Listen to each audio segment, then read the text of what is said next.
a minute of silence for every teacher that is walking into a classroom right now, realizing they forgot to have a lesson plan. A minute of silence for every teacher that is going into their second period and drank so much water because they thought they could go to the bathroom in between breaks and they didn't. Uh, a minute of silence for every kid that is walking in and going like, what? There's a test?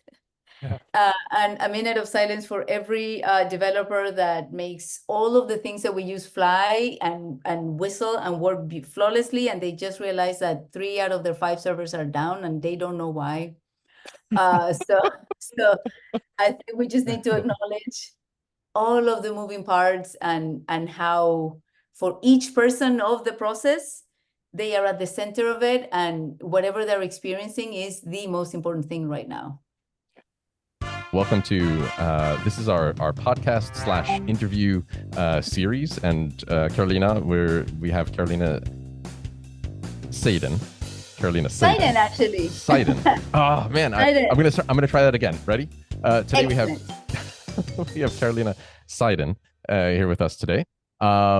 She is going to talk to us a little bit about her role as an academic technologies professional, expert, and coach, as well as give us a little bit of background for her school, where you work, and I also have Carl here with me, my co-pilot. Yes. Thank you. I'm Carl Nardini. I'm head of sales here at Digiexam. Right. And who are you, John? Yeah, exactly. And who am I? Who am I? It doesn't really matter. No, my name is John DiMaria. I am a customer success manager here at Digiexam, and I work very closely with the schools in the United States and Canada to help them along in their digital assessment plans and strategies, and answer questions when they come up. So, I mean, and I love to talk. But that's good because Carolina, you also we can just sort of jump into it, because I did a little bit of background research. Sorry, maybe it's like, yeah, it's always that fun stuff. But you have I found out that you have your doctorate in, is it linguistics? Yeah. Yeah. Oh, yeah, that's fantastic. My eternal love has been linguistics.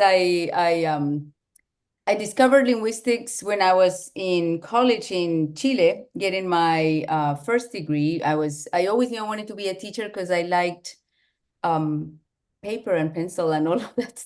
I liked stationery when I was 5, and I was like, well, who has a lot of stationery? So it was between secretary or teacher, and it could have gone either way, but teacher is the one that speaks to me. And when I went to college, first in Chile, I knew I was going to be a language teacher, and I started taking classes. One of them was linguistics, and I was like, what is this world? I loved it. I loved it so much that I took all the classes they offered, failed a really difficult linguistics class, and the stubborn side of me said, I had never failed a class ever, or a test. And that resulted in me trying to prove to just myself that I could do linguistics. So that became a master's and then a PhD. In between, I got a master's in education. But actually, language is what allows me to understand everything, like communication and how to connect with people. So had it not been for that first choice to just follow my passion, I wouldn't have the profession I have now. So I don't know that I'm the best person to counsel people on what profession to choose, because for me it paid off to just go with my heart, and then everything else lined up. But now, I mean, and I that's great. I'm like just thinking about that process, because it seems like you were really busy with that, and like you said, you were learning for the sake of learning, which is also a fantastic thing. But like, so right now you work as an academic technologies coach. That's that's the official title, right? Yes. Okay. We don't know it. We don't know what to call it, but for now we call it academic technology coach. Yeah. And that's at the St. Andrews School in Boca Raton, Florida, right? And there, I mean, just and again, I did a little bit of research, a little bit. I don't know. I feel it's a little like light stalking. It's kind of like that weird. I don't know that it's light at all, John. Like, yeah. Carol, you're getting this right. Yeah, exactly. Yeah. But wait, just 1 second. This is important. this is what you do. When Carl was talking about you, John, and he was saying like, well, he does a lot more than sales.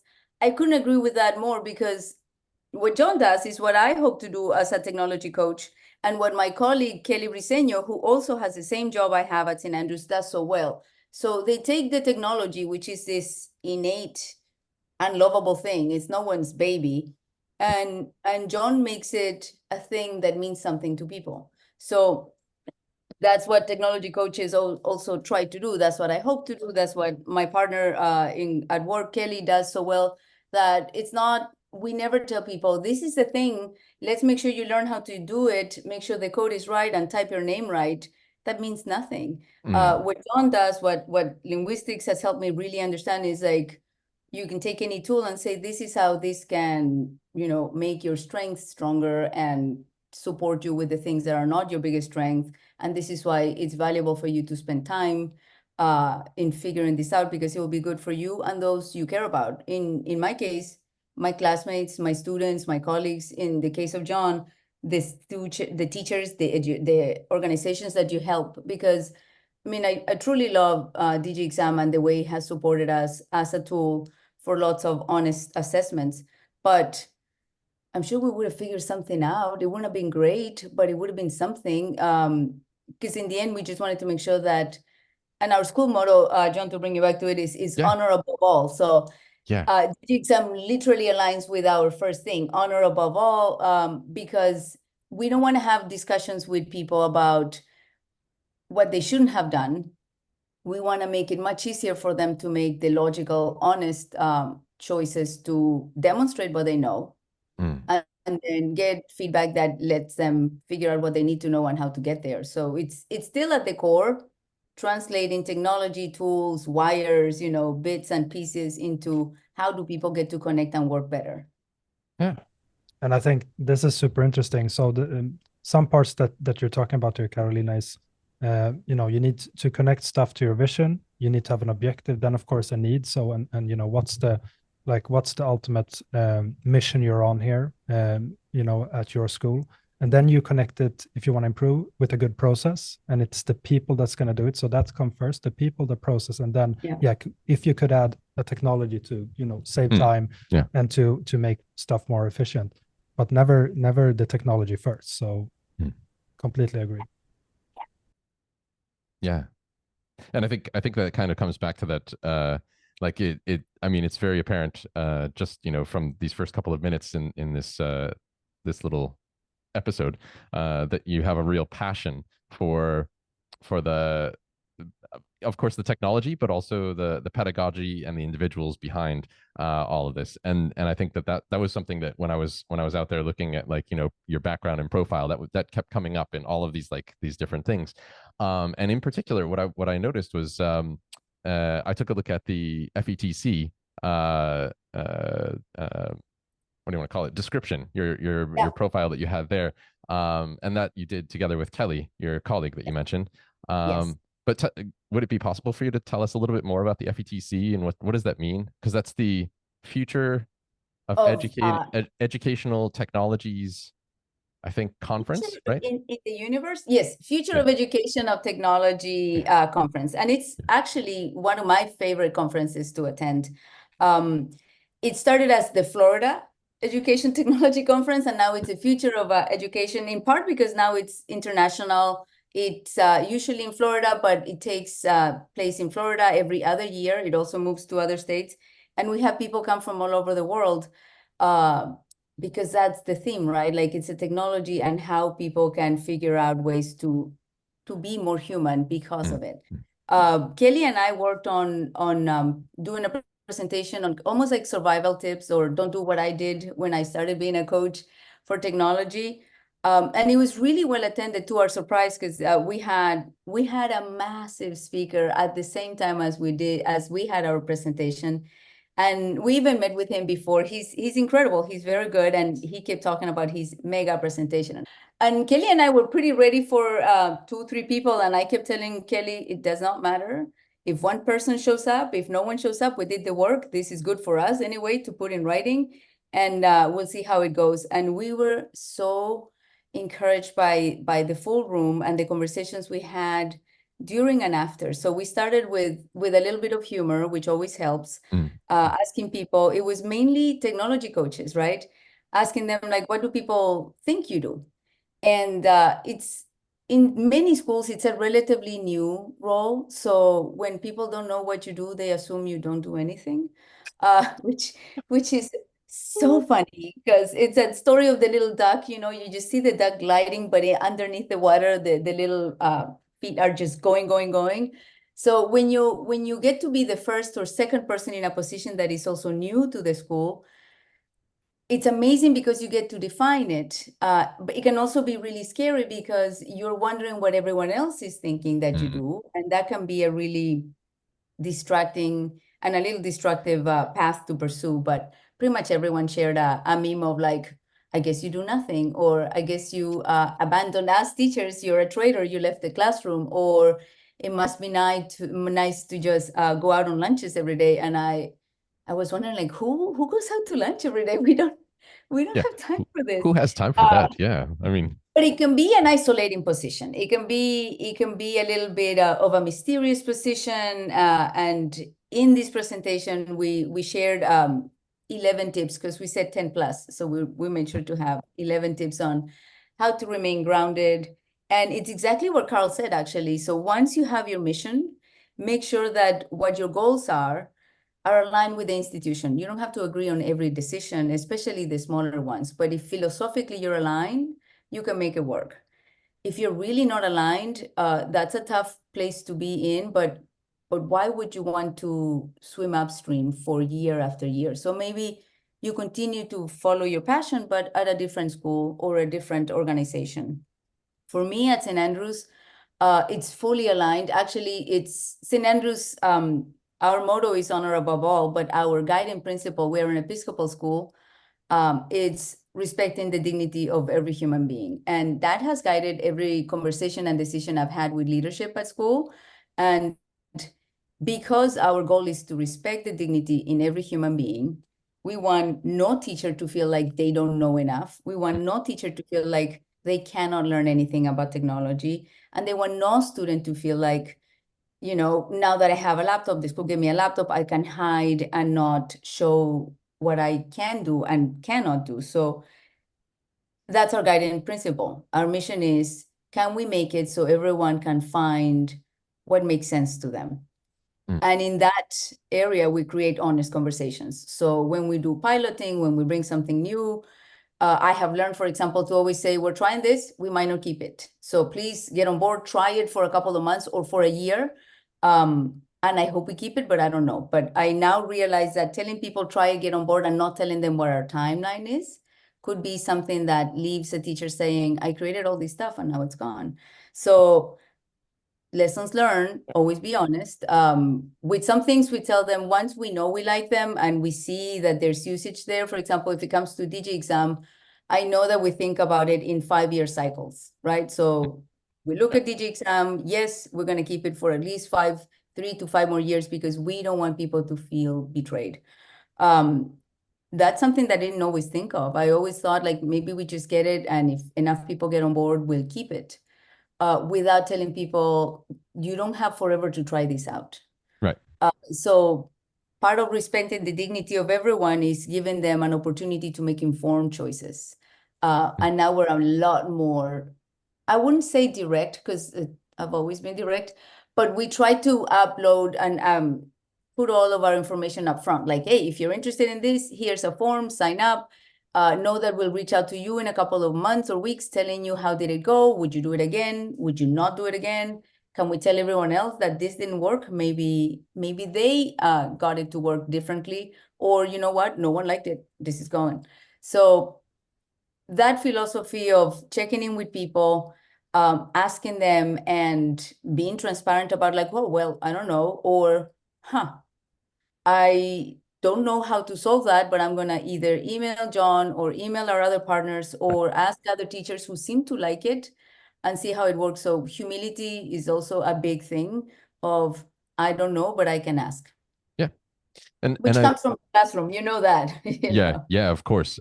I mean, you're learning just as much, if not more, than what your students are. And I mean, I think about like And I really want to dig deeper into like the role that you're describing here, because I think you're touching upon some really interesting things as an academic technologies coach. But I mean, the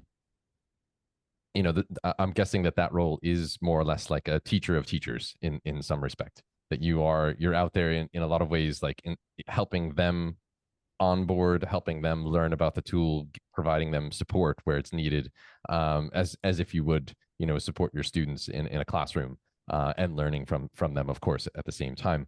But would it be possible to if we kind of take a step back, like what is our, like, how, because you said defining an academic technologies coach, a lot of people have said like, okay, well, clearly it's undefined, maybe you don't do anything, you're whatever. And of course that's not the case, because I know that Yeah.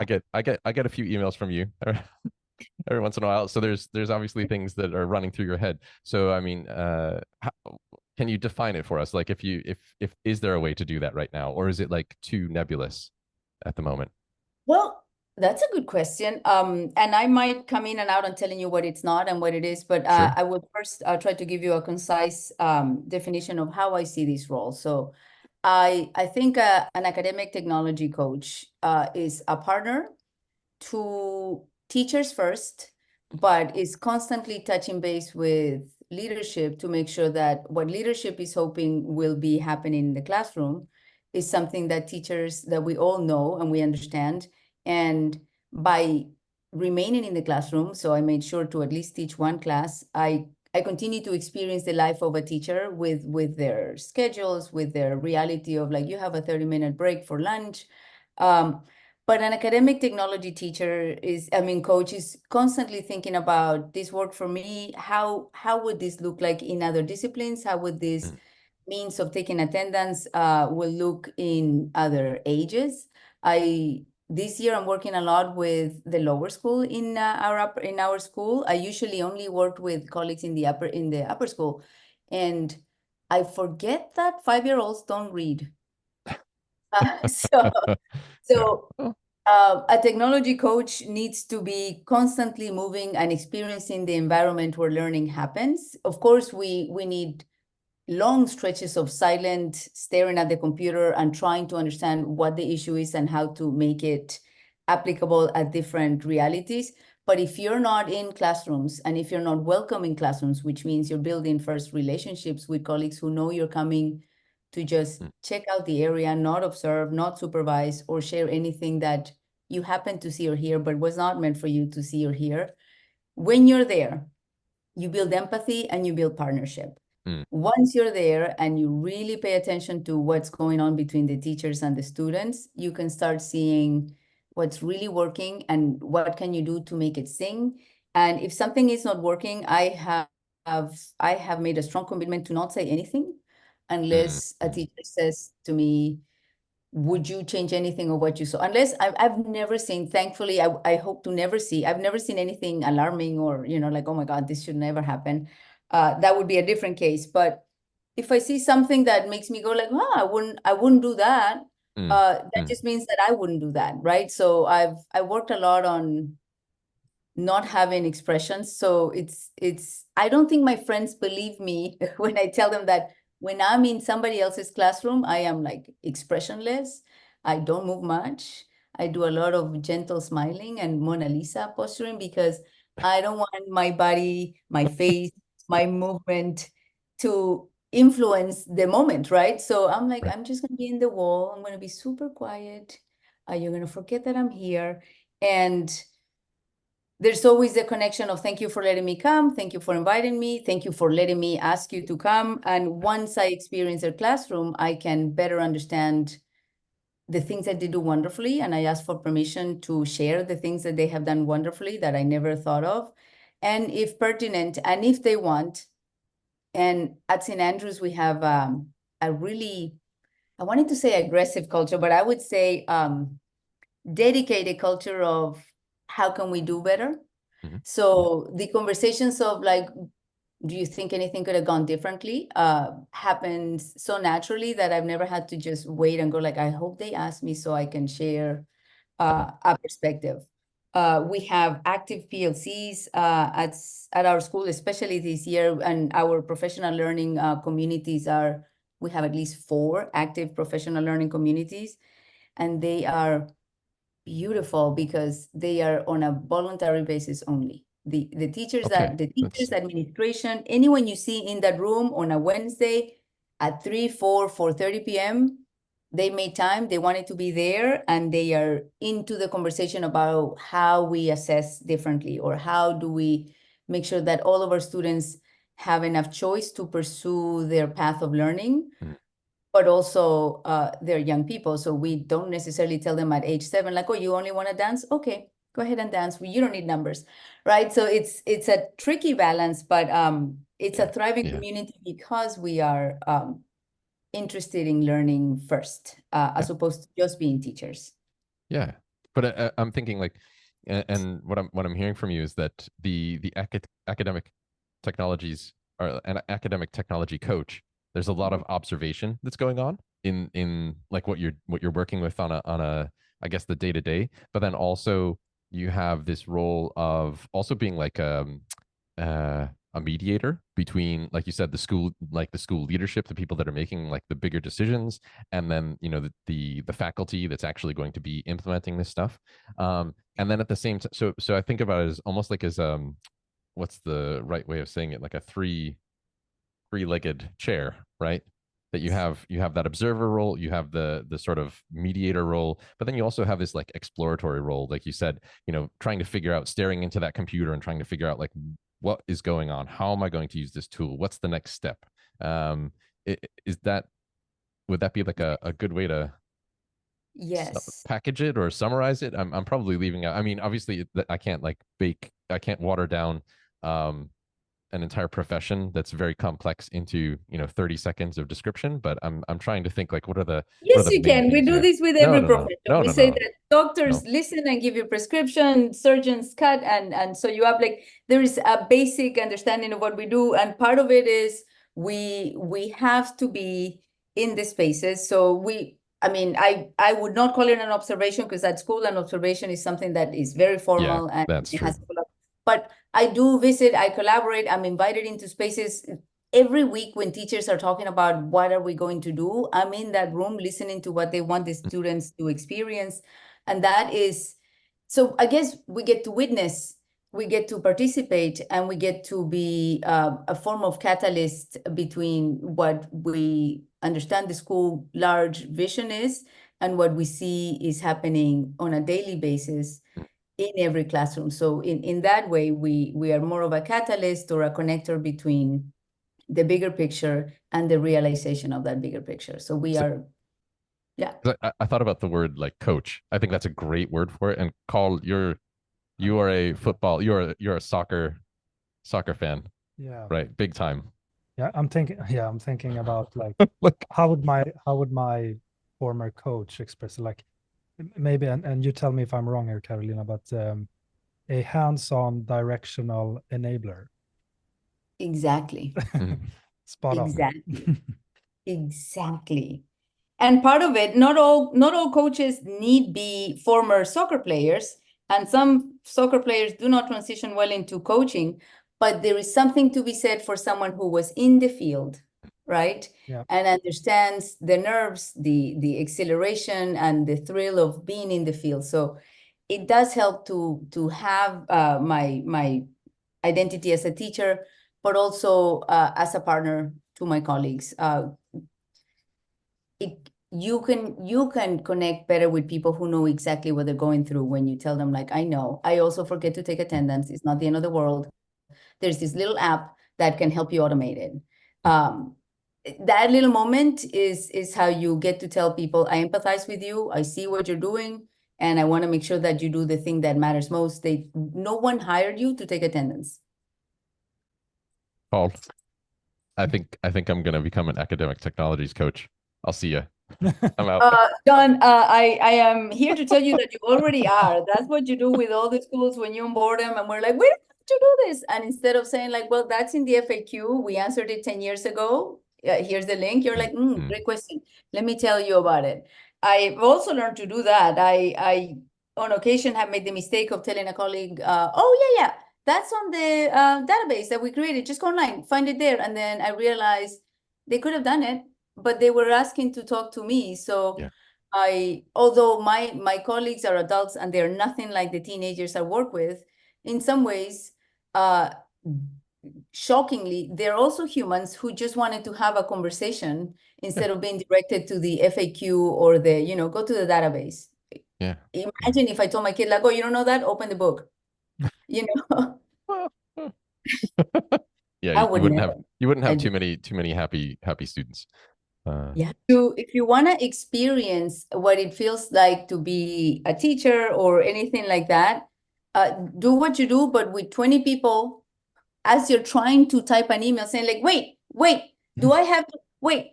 Where is this thing? So the part that I always keep in mind is that all of our teachers know how to teach. They know what they want to teach. But every time they're in a classroom, even though it's the same group they have known for months or years, that moment, that class will only exist and be co-created in that one moment. Yeah. So Yeah. if I have a Digiexam or any other solution and someone developed it and was thinking correctly, anyone can do 3 clicks. Yes, anyone can do 3 clicks. But if you're designing this and that anyone has 17 people saying like, what, a test student? You didn't say it. And you're in the middle of like, yes, I said it. Open the thing. It's over there. Those 3 clicks never come to happen. Yeah, it's So like 1,000 clicks, Yeah. or at least feels like it. Yeah. yes. So I appreciate the empathetic perspective of like, yes, it's simple. Can we make it intuitive? So I literally blink at it and the thing knows that I want you to do this. And yeah, it's interesting that you took up that kind of like example. So we have I was thinking about like the whole in your role, trying to get people on board, trying to motivate them to the next step, trying to get them to try things out. And you talked a little bit about that, but like how do you get those transformations to occur? Like how do you successfully drive that? And like I guess in that, were there moments where it's like, oh, this was unsuccessful, or like what happens in those situations? So I don't know if you can describe a little bit there, because I think that's also an important role or an important aspect of maybe the academic technology coach.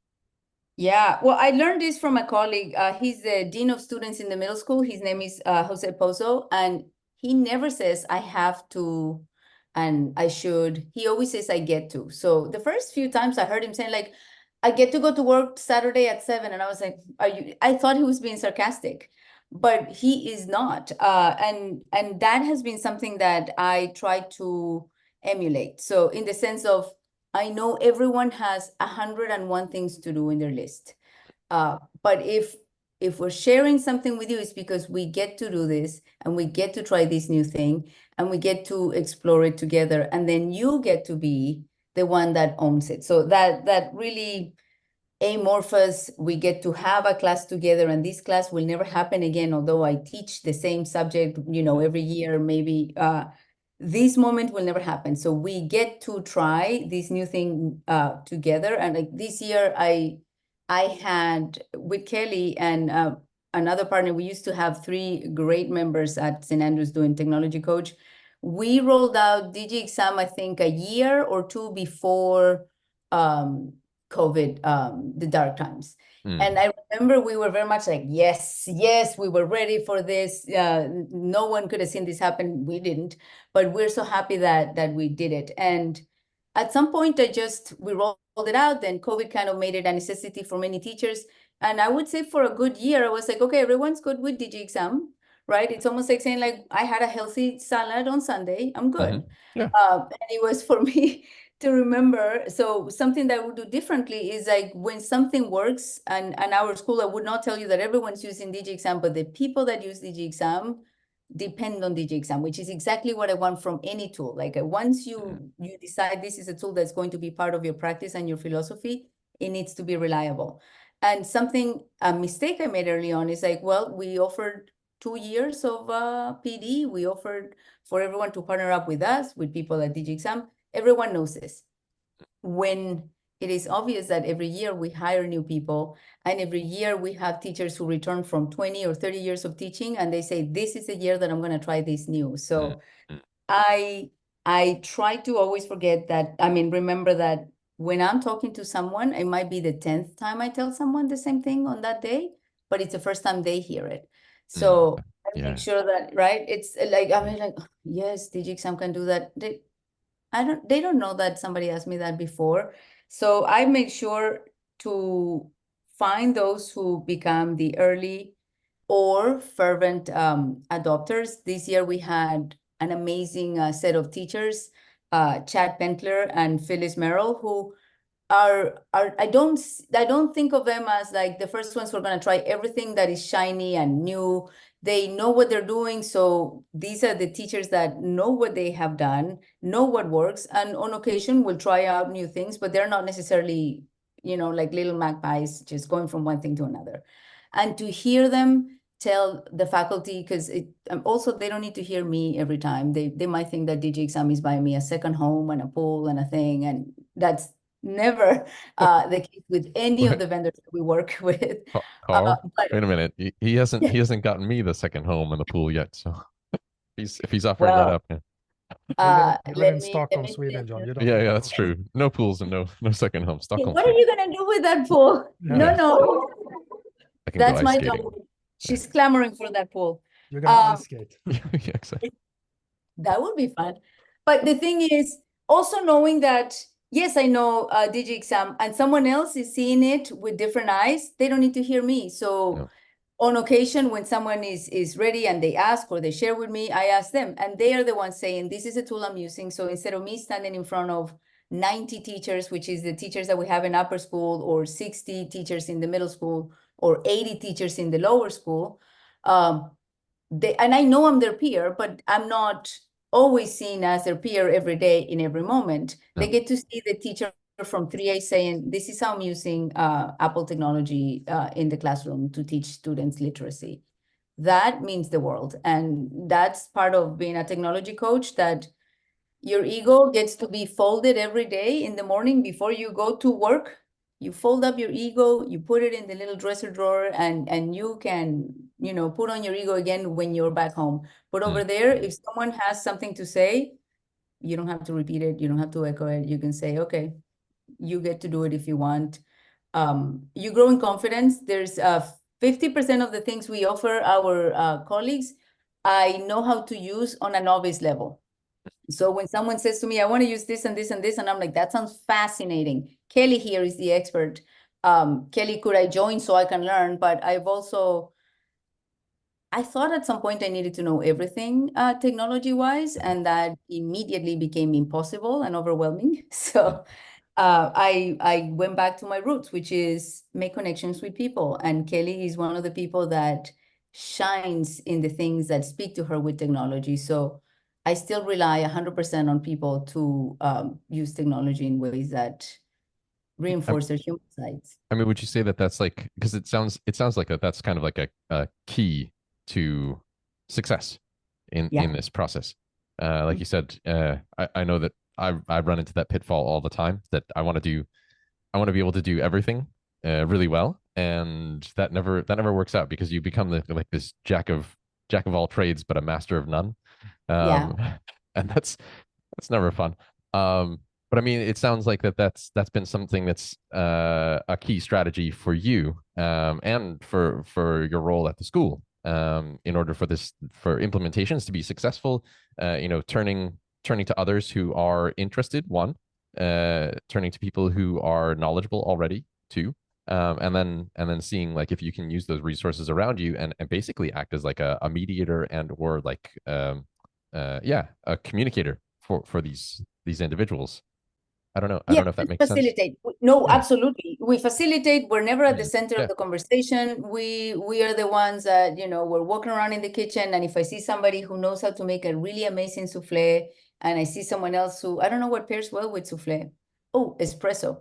And I see someone that makes amazing espresso, I'm just going to make sure that I saw it, and I mention to each of them, like, you may want to talk to each other. I will probably invite myself at the table because I'm interested in both of these things. So It's good to stay curious, John. It's good to try to be an expert on everything, as long as, you know, I remember this is a mirage. I'm feeding my curiosity, and that's my reward. An expertise. Like I've started teaching myself Python 3 times this year, and I will continue. You know, but staying curious is fine. And I just no longer try to pursue the ultimate anything. Mm, mm. But that, I think that's smart too, because that's also like a way to keep yourself like keep yourself grounded in a lot of ways, so that you don't end up like yourself burning out. Because this is something, obviously, like I hear the passion in what you're telling us now, like how much you enjoy doing what you're doing. But those things, if you become so involved, if you end up dumping all your energy into like running around and trying to learn everything there is to learn under the sun, you don't have enough to be sustainable at the end of the day. So I think that's also, like, I just think about other academic technology coaches, like, yeah, that maybe this is something, a takeaway for them in that sense. I think for everyone. So think of a dinner party. Do you want to be the one that makes the table, grows the cotton that will make the tablecloth, buys all the food, cooks all the food, sets all the plates, or do you find a bunch of people that are really good at many, many things? Each one of them brings something to the actual dinner table, and you get to be a part of it. Mhm. So it just makes more sense to recognize the talents in people and hope that they want what you offer. Yeah. Cool. Since I'm sitting with, you know, every week with independent schools in the US and Canada, and of course in other countries, and one mission here for us, John, in these kind of conversations is, of course, to create experiences, or to discuss experience and share them, because we know that there's a need and you know, a big you know, or a huge crowd out there that they want to learn from others, and in the education system it's maybe typical that, and very common, that, you know, you don't want to be first, you want to listen to the others. So this school, how did they solve this problem, what's their experience? And sitting here with you, Carolina, with a lot of experience, and you as well, John, to my question. So you mentioned something very, very interesting. So you have been working with us now for a couple of years. We've been partnering, and you started you know, prior to the pandemic.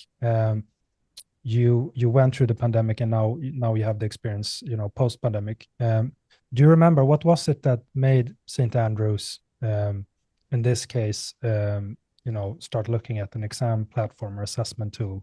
Since, you know, compared to, you know, a lot of schools that I'm here with, you know, they in our discussions, you know, they don't have that kind of strategy. It's often that you have like an outside or external event, like the pandemic, we need to be digital, or now it's AI, we need to lock down and create this you know, lockdown environment for exams or assessments. What do you remember that? What was it that made you start looking at exam platforms, you know, 2 years So prior to the that's pandemic? a really good question. I hadn't reflected about this until you asked this, Carl. So thank you. I can tell you that in our school, so at first my position was the upper school technology coach, and Kelly started as the middle school technology coach, and we had Don Jones, who was the lower school technology coach. All of these positions were created internally, in the sense that we have leadership that are constantly assessing, not assessing and is evaluating, but looking at the team that they have and going like, well, this person has, like, I transitioned into technology because when I started teaching language at St. Andrews, the school is really good in supporting teachers. And they gave me a laptop, they gave me an iPad, and they, you know, basically said, do what you want, use it, don't use it. We just want to ensure that you can use it. And that to me was a transformative event of like, I can do what I want. And that actually made me flourish. So the leadership at St. Andrews creates spaces for each professional to kind of find something that makes sense with them within the vision of the school. But also at our school, we are trying to, so our school is one-to-one. Every student at St. Andrews has an Apple device. Every teacher at St. Andrews has 1 or 2 Apple devices. It's either a laptop and an iPad, or or both, if not both, a laptop only. But we quickly realized, and that wasn't me, that was people literally, the board of trustees, our head of schools, thinking, okay, we have all of these things, we have smart boards, we have all of these things. Are they transforming the experience of learning? And the answer was, it depends on the teacher, right? So some teachers were like, this is great. And some teachers almost wanted to put a drape over the smartboard and go like, I know what I'm doing. And actually they were not wrong. They didn't see the point of any kind of revision.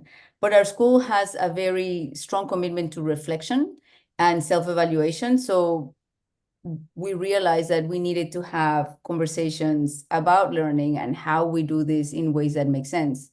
Given that we are committed to honor above all, and we had given everyone laptops, right? We realized that students are committed to being honorable lives, and they're young kids who sometimes are hungry, tired, and make mistakes or choose to do things that they know. They're like, I know I'm cheating, but maybe I can explain this. I got confused, and I know you said not to copy paste, but I didn't really copy paste. I transcribed everything from the other website, right? So, so we realized that the opportunities that technology brought to us was the conversation of what does it really mean to show what you know? And are we all making sure that we create conditions with tools that allows and I don't know that we're all doing it every day, right? But we're all striving for that. So for a moment, the conversation was, how do we make it so we can lock down any device and we can supervise it?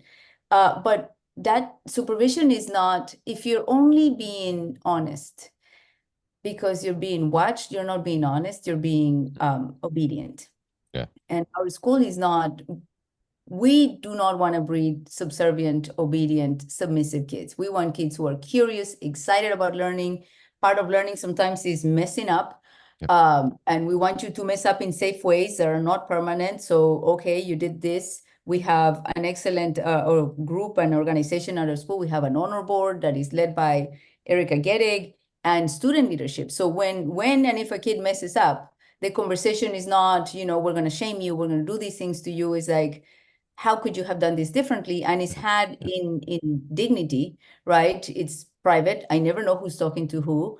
And it's dealt with this kind adult who's very knowledgeable about ethics, and peers who are voted in as the keepers of our honor commitment. So for us, Digiexam was a fit within the fact that we live in today's world. Our students need to know how to use a computer, and they need to know that you really find out who you are when no one's watching. So we want to make sure that you can make good choices, but you're maybe 10 or 15 or 16, and I mean, I'm implying that people my age make only good choices, but let's put a pin. I mean, But it comes with the age. Like at that age, it's really challenging to always make the right choice. So why not put some railings, right? Why not put some measures in there that acknowledge the humanity on each person, that acknowledge the fallibility in each person? And that's when Digiexam just came to be, because we looked at several solutions. This one is the one that made sense from every perspective. And I still regularly, I don't know if I told John, I probably have, every now and then I go to Reddit and I Google, in Reddit, I'm like, how to cheat, blah, blah, blah. And I do Reddit with, like, kids are like, use this, use this, use this. And Reddit does not like Digiexam, which is why I like Digiexam, because the kids are like, oh no, sorry. That's what we're talking about. Yeah. If you're using Digiexam, you're going to have to do the thing. Or buy a second computer, which is fine, but not attainable, right? Yeah. Yeah, and I think that's great that you. I mean, of course, it's fun to hear that Reddit doesn't like us very much, but it's also fantastic to hear how, again, I think it comes back to this sort of alignment with what was the original vision, what's the goal and objective, and really, backbone to your school, what tools support this and are going to also be, communicate that to staff and students as well. Because then it becomes this like, okay, like what is it, that there's a Swedish expression that the culture is in the walls, right? Yeah. It basically means that you build your culture, and it just kind of sits in that organization, and everybody understands it from the start, and it's like it's so ingrained. And I mean, that's really what culture is. But it sounds like that's really what you also were looking at when you were looking at, and probably are looking at, academic technologies or educational technologies, like something that can support you in what your organization is promoting, and what they have as their at the heart. And then just to add to what we're just talking about, like, to be fair, for the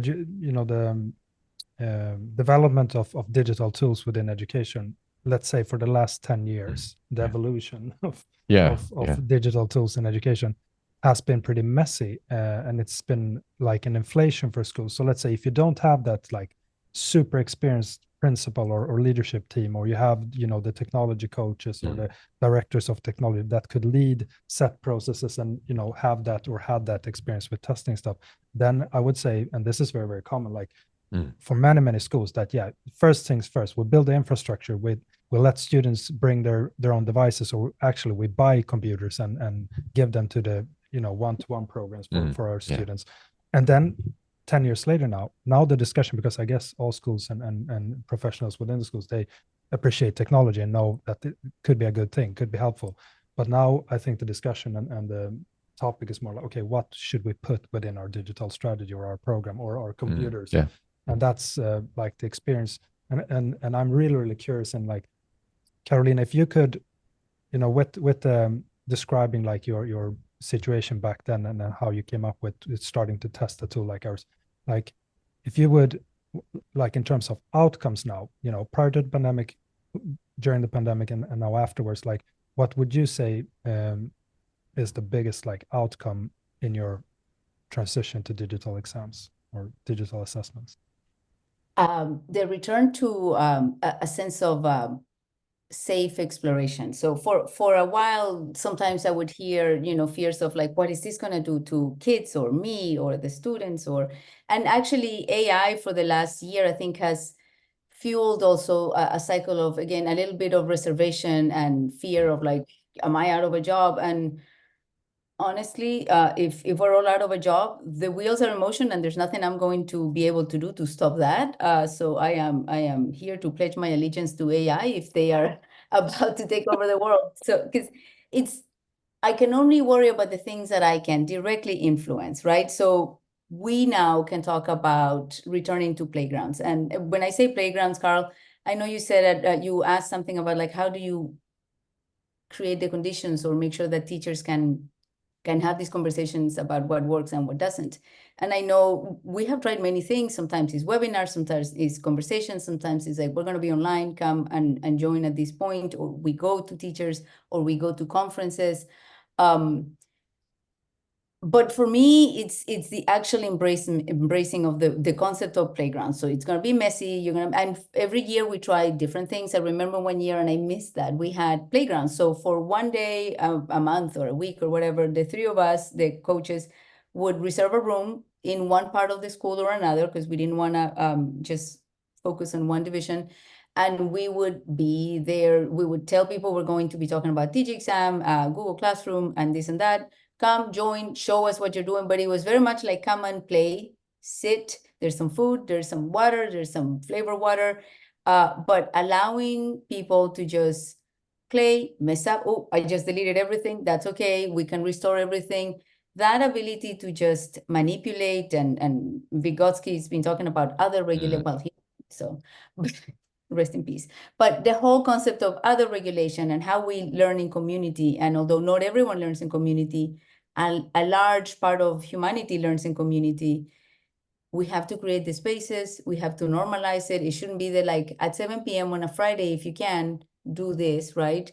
It has to be part of the culture of becoming game changers, which is something that I hear a lot at St. Andrews now, that we want to be game changers, and we want to highlight in which ways we're changing the understanding of what it means to learn, what it means to succeed, and what it means to assess this process. And you do that by allowing some moments of levity, some moments of mistakes, none of which will stay. And it was messy at first, first, Carl. I would say the first 10, 15 years, I remember telling kids, like, go online, create an account, let me know how it went, blah, blah, blah. And I think about it and I'm like, oh my God, I had no regards to their privacy or just the fact that I am not their legal guardian telling them what to do and volunteer all your information and, be sure to post a picture or whatever. So I feel like a lot of what we do right now is just create some sense of go ahead and try it. You're not going to mess it up, right? We're trying a partnership with an AI provider, and what we like about them is that they already put in all of that same stuff. So when our students and our teachers are working with this, none of the information that we have is going back into teaching the larger model. And okay for us to be selfish with this because I can only be selfish with information that is not mine to share, which is all of our students and all of my colleagues. So I appreciate safe exploration, which is where I think we are getting to when we have these conversations about this is why we're looking at this. What do you think? Actually, we're in the process of, as we pilot another solution, we did a pilot. This pilot is different because every teacher and every student has access to it this semester, because we want everyone who can to test it out so we can make an informed decision for the entire community. We normally do more modest pilots. We get 10 licenses and we say, try this and that. But for these things that are more transformative, it matters to put the community and their voice at the center. With Digiexam, the transformation that I see now is that enough teachers use it that now this was my secret dream, that somebody would start a test and then they would share it out, and then the teacher in the same class or in the same level would add something and then share it back to the original teacher. Like, hey, I saw your test is good. I added this. I think that's how you transform and continue to foster the community that we want with the tools that we need. Agreed. Yeah. And I think that I like that whole like safe environment take on it, because that's like, I mean, I think about, like you said, the students, you're teaching them, and the goal of that education process is to prepare them for the world ahead, and it should be a safe environment for them. But at the same time, it should also be, when teachers are and faculty are exploring new technologies that they're trying to bring into their classrooms, it should also be safe for them, in the sense that they need that same sort of like learning experience, because they're not, I mean, at that point they're students again. And they're not ready to go out and be professionals just yet. They should be able to like mess things up, break things, so that they also understand where the pitfalls might be along the way for the ones that they're going to teach.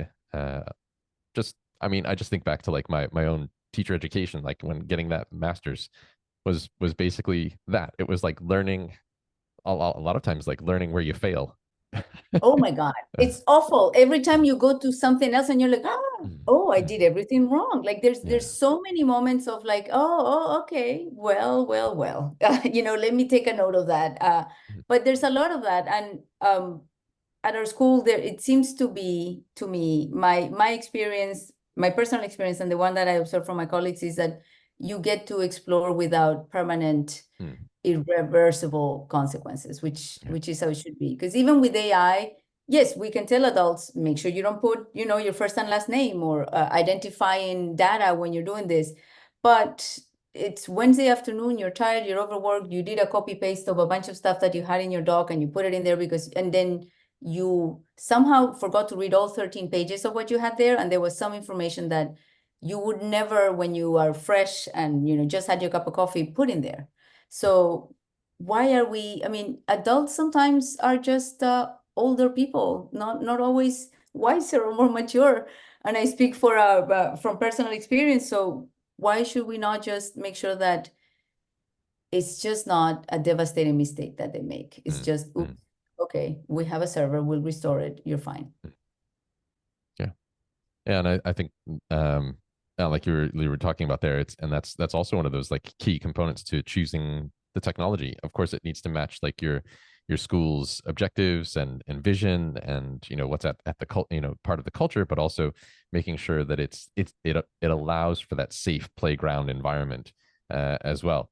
that it's not like okay, now this is a free for all. And of course, that's part of your role, to make sure beforehand, but then along with the other team members. So I can think like the IT director or the entire IT department, that they're sitting down and actually doing sort of the testing, to make sure that the things that the provider says they're going to do actually follow through with it as well.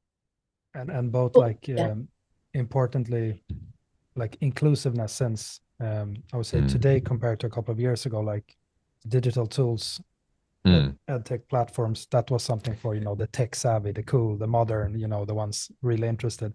Now we see that key for adoption to make usage grow and to really add value for a customer must be that it's easy enough to use. It's not too complex, and both from like the teacher and student perspective. Yeah, and I think if we switch focus a little bit,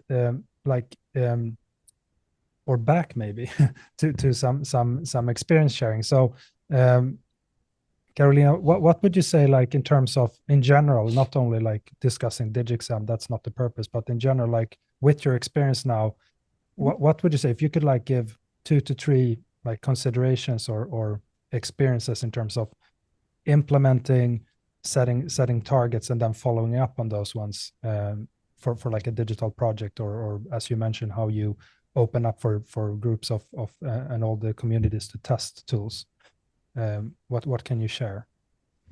Well, so I thank you. That's a really good question. So anything that we try to implement, we first look at it from a really big perspective of, is this aligned with outcomes that our school has been consistently communicating that they want in students, right? Our school has been sharing repeatedly that we want to make sure that our students have a shared experience of St. Andrews, but also opportunities to pursue their own paths of learning when they finally, or when and if they identify a passion. So your passion might be tennis, but also you want to continue pursuing all of these traditional studies. We want to make sure that we have everything in place to support that individual path that is housed within our shared principles, within an independent school, within the principles of Episcopal identity.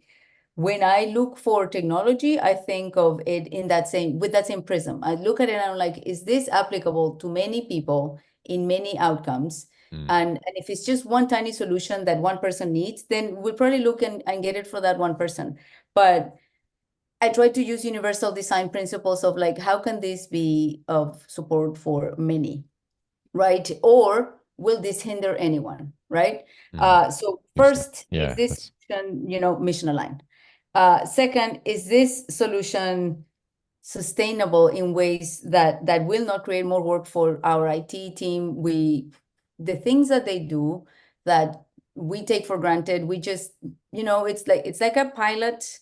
When a pilot is good, no one says thank you to the pilot. This is expected. But when something goes wrong, everyone looks at the pilot and they were like, what did she do? IT is like that. You take it for granted until there's a blip in Wi-Fi and you're like, well, where are they? They are there every day, making sure that everything works great and in safe ways. So we always try to, we do our best to partner with them, involve them early on. My boss is the Chief Information Officer at St. Andrews, Elias Basil. Like if I have an idea, he will know about my idea the next day, for better or for worse. I'm like, I'm thinking about that. He's my first sounding board, because he sees the bigger picture. And then we talk about, will this make sense? Is this sustainable? Is this something that can be applied in our machines, and does it have multiple applications? Because on occasion, when a partner says or a teacher says, I want this, it's such a specific tool that we might be able to support it for that one teacher, and when we can, we do. But if this is something, for example, I co-teach 3 honors with a wonderful colleague. I can't just say to my 2 sections, we're going to do it like this. All of your writing is going to be on iPads.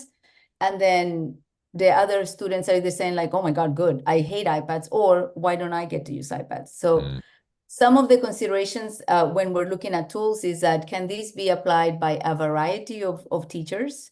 And can this be beneficial to a variety of learners? We have a huge commitment to our students with different abilities for learning. And actually, I mean, I don't know, this is a part that you edit, but I think we're all different when it comes to learning. We only recently have realized that we should have language and pay attention to different ways of learning. But the more I read, the more I'm like, that's my friend, that was me. Like, I think we're ultimately different. So instead of thinking that there is this standard of learner and everyone else who deviates from it, I don't think that exists. And that, John, to bring it back to the very first point, is linguistics. Linguistics says there's no English, right? There's just speakers of English, and there's no wrong dialect of English. There's no right dialect of Spanish. There's only versions of Spanish, right? There's no perfect hand. There's just hopefully 5 fingers. If you have 3 or 1, who knows? But there's the concept of and the realization. So learners are all different. And the technology that we have now that is assistive, that takes this into consideration, is helping everyone. It's not just helping the one kid that doesn't see red. Some kids see red but hate it. So maybe we don't put red in there, you know, or it makes them feel alarmed.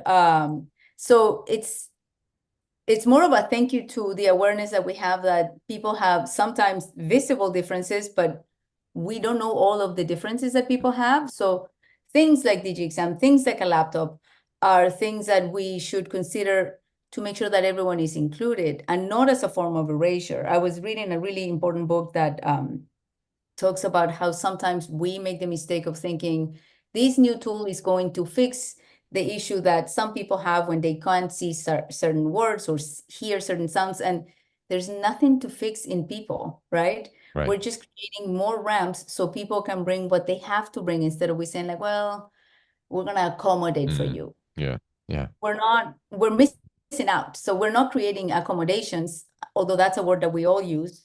We're just doing the decent thing, which is making space for everyone to come and share what they have. And I also think like if it's going to make the learning experience easier for everyone, like what's the downside of that? Like, of course, I want to learn things as fast as I can. That's how my brain is just wired.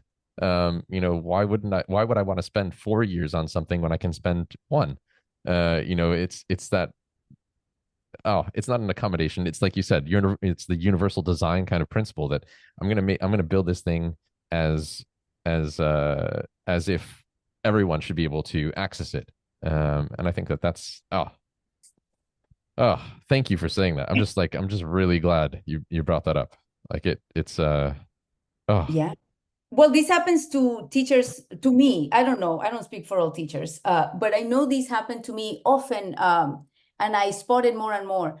When I started teaching, I subconsciously was teaching for the teacher I wish I had, right? I was teaching for the student. The only student I really knew, was me.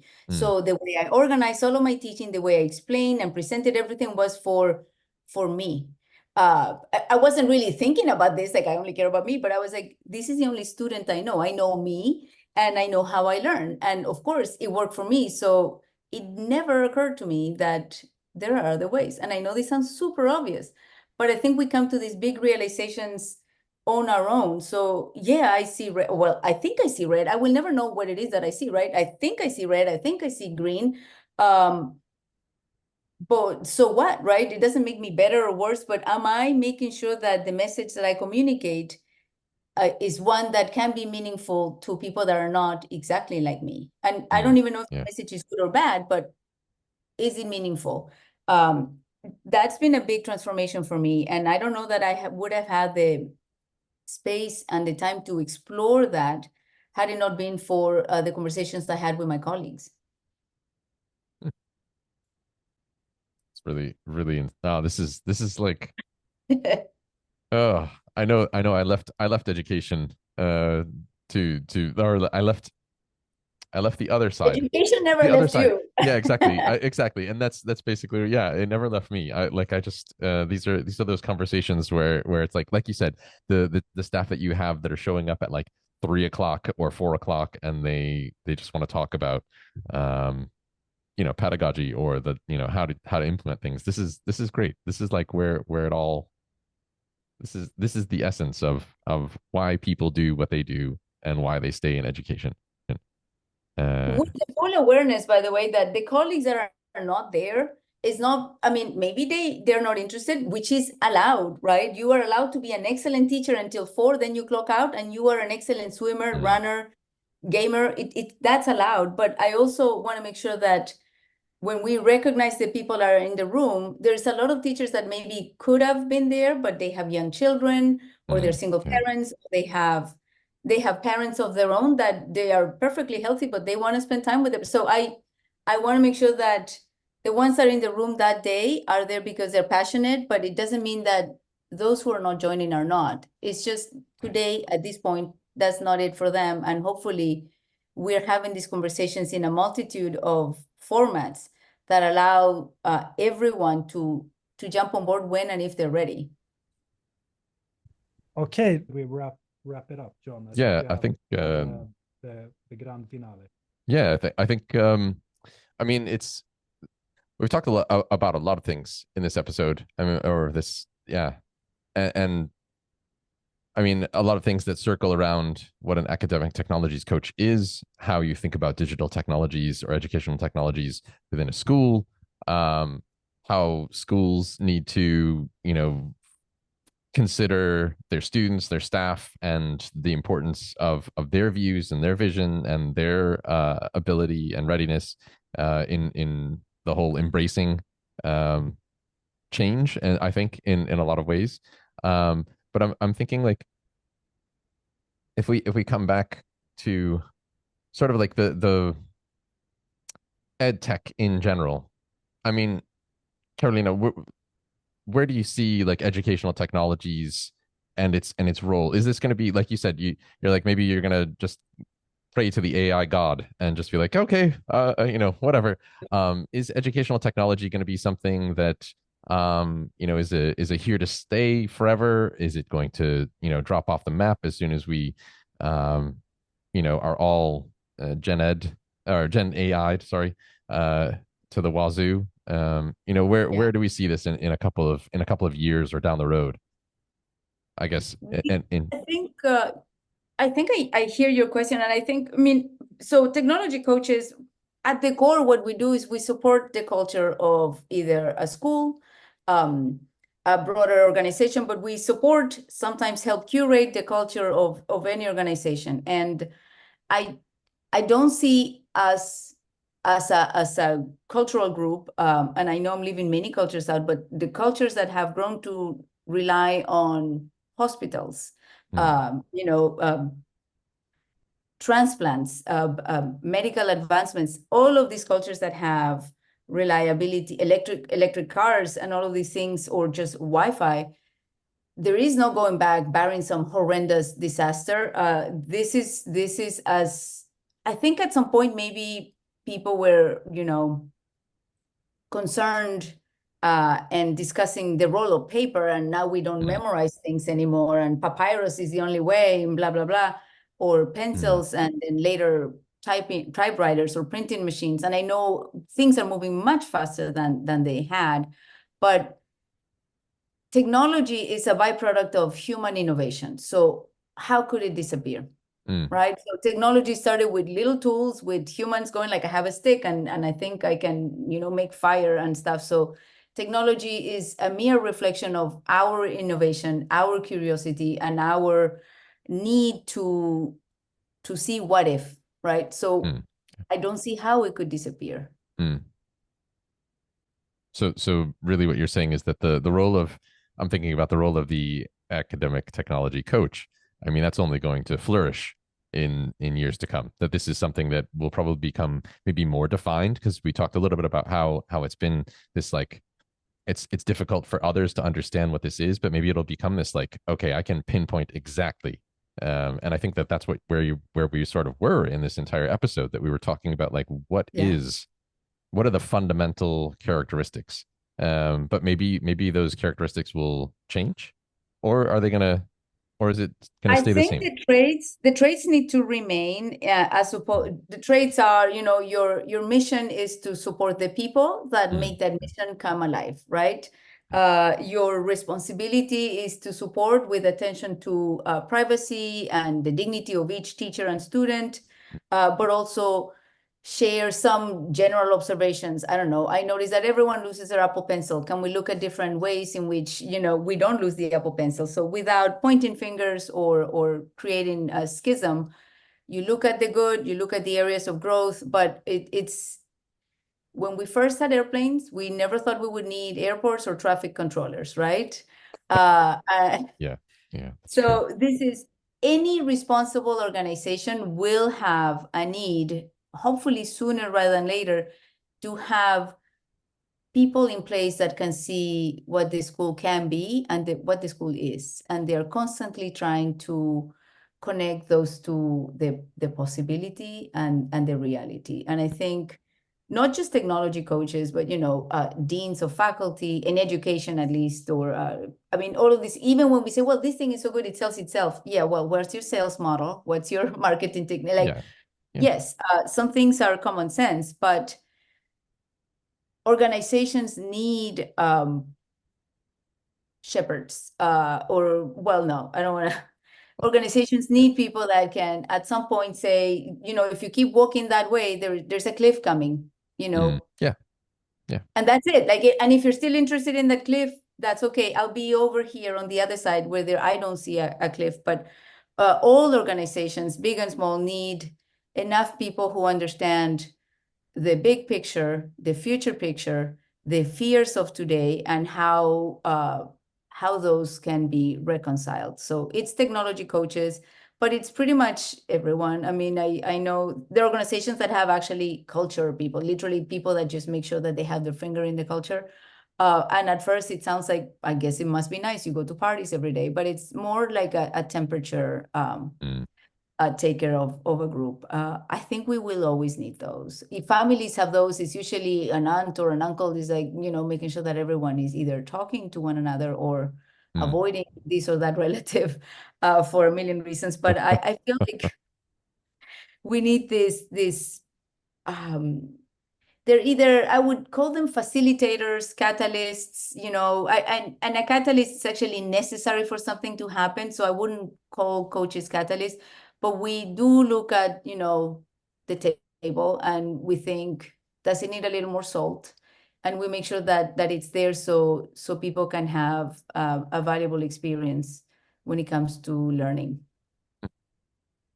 Super cool. This has been great. I mean, oh my goodness.